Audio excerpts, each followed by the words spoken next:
It's winter time, you're trying to get huge, so what are you doing with your diet? You're probably bulking, right? You're 150 pounds, you're skinny, you have 14-inch arms, and you want to get huge. So you start bulking. Is that what you should do? In all honesty, yes, it is what you should do. You should bulk, you should eat big to get big, you should train hard, train heavy, progressively overload, and you're just going to add weight to the bar pretty much every workout, and you're going to get bigger absolutely exponentially because you're a newbie, you're just starting out, and you probably have high testosterone because you're pretty young. But what do I mean by end the bulk? What do I mean by cutting is actually your best option? Well, here's the thing, okay? I'm going to give you a bit of background into what I did. So for the last year and a half, like 3 months before this, was the end of this kind of bulk. So that for that year and a half up to like October of 2023, I bulked pretty hard, especially towards the end of the bulk. I really, really pushed it. So there was a point where I did a little bit of a mini cut and I was down to like 194. I'm like 5'10", by the way. I was down to like 194. And then within the span of the next 2 months, I did another bulk and I got up to 206. And this wasn't necessarily a clean bulk by any means. In fact, it was like actually pretty dirty.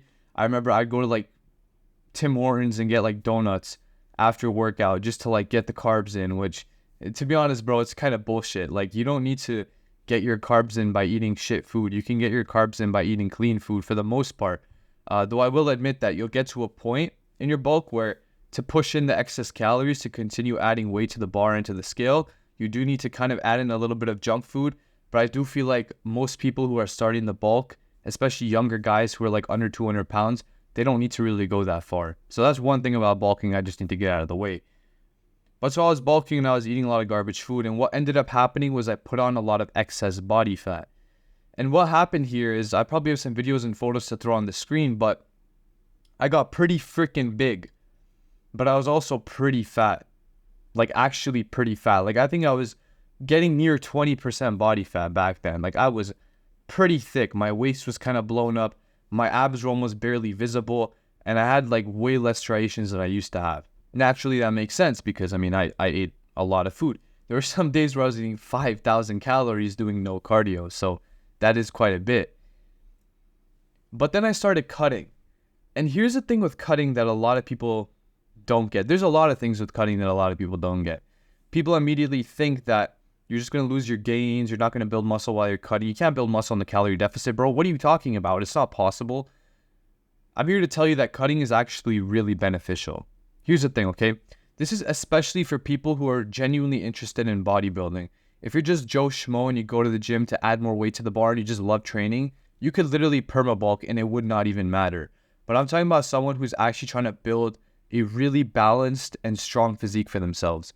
This is what you need to consider when you overbulk and when you neglect the benefits of cutting. So let's say you've bulked up and you're about 15 to 20% body fat right now. Don't continue the bulk. That's it. Simple as that. You don't continue the bulk. Now, here's the thing. Even if you've been bulking for a really long time and you're not that high body fat, first of all, you're probably not bulking properly because at some point you're going to surpass 15% body fat if you're constantly in a surplus. But let's say even you're under 12% body fat. Here's the thing. With all that newly added tissue, you don't actually know what your physique looks like. So when you start cutting down, you trim off that body fat, you kind of like see the shape of your body, see your muscles and what is more developed compared to other things. So for me, my legs are always ahead of my upper body. And when I cut down, that became even more prevalent. Like my legs destroy my upper body.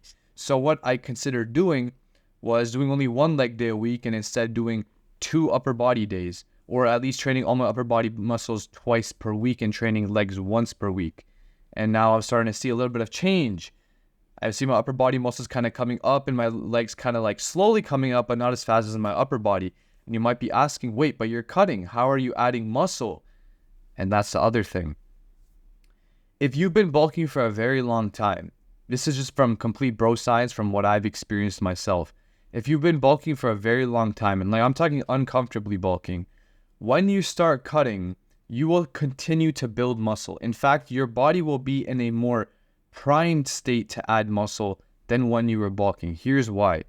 Your body naturally wants to be at a certain weight. If you exceed that weight too fast, your body's functions will not be as optimal as they would be if you were a little bit lower in weight. So let's say your body functions best at 200 pounds, but you bulked all the way to 210 and you forced your way there in only 2 months. Well, by cutting down and lowering the food a little bit, your body's going to drop all that water, your digestion's going to get a lot better, and your body's going to have a lot more energy to actually output in the gym. If you're always shoving food down your throat, you got to also realize that half of that food isn't really getting shuttled to your muscles. You're kind of just shitting it out because your digestion's messed up, your insulin sensitivity is messed up, and all these things. So your training will actually benefit from a deficit at that point than a surplus. The other thing I mentioned was you actually get to see your physique.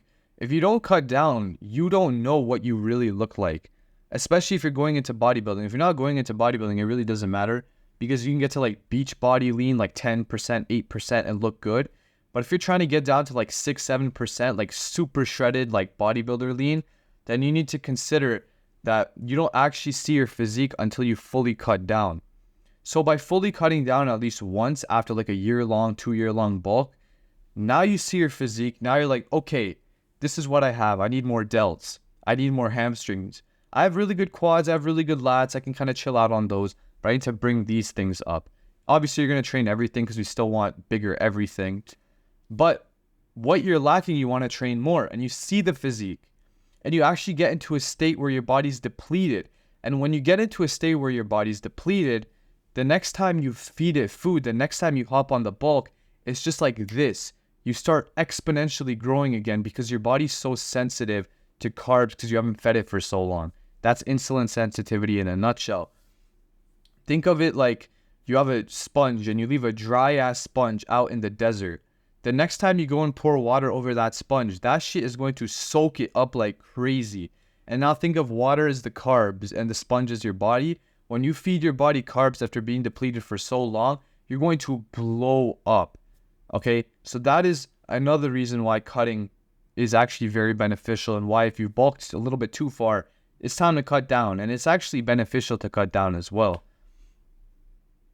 And now to dispel the myth that you can't build muscle on a cut, I kind of already did, but I'm going to elaborate a little bit more on it. As long as you're training hard and as long as you have a significant amount of body fat on you, like over 12%, you can still add muscle mass because your body will use the body fat that you've stored as energy to create new muscle. That's just something I've experienced personally. Yes, my arms were like 16.5 inches. Now they're only 16 inches. Why? Because they're not full of carbs, because there's not a shitload of fat surrounding them.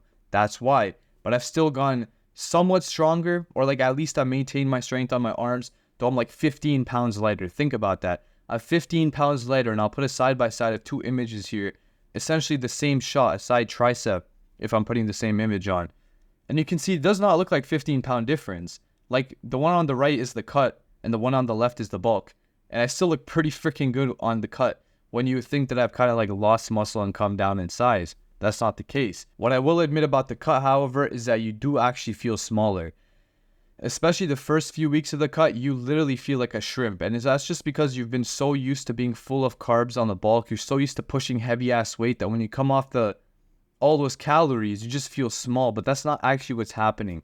That's another big reason why bodybuilders tend to get coaches instead of coaching themselves, because once you get super lean, your mind plays tricks on you. It says, dude, you look like shit. You just genuinely think you look like shit and you look small all the time, but that's not actually the case when you're cutting.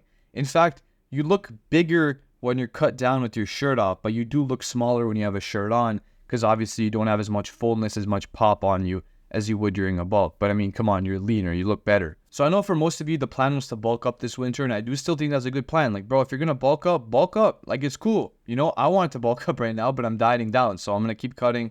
I'm really just going to push in that definition and get super grainy and hard, because I feel like bodybuilding isn't just about size, it's about the quality of that size. So by training lean as well, I'm kind of like etching in the muscles, getting a lot more detail in, as opposed to just slapping on muscle mass without it really being like conditioned muscle mass that I'm going to maintain once I step on a stage. So consider that as well. But I hope this brought some insight into you as to why cutting is actually really valuable. I hope you liked the video, and I'll see you in the next one, bro. Peace out. Reject mediocrity, embrace mastery.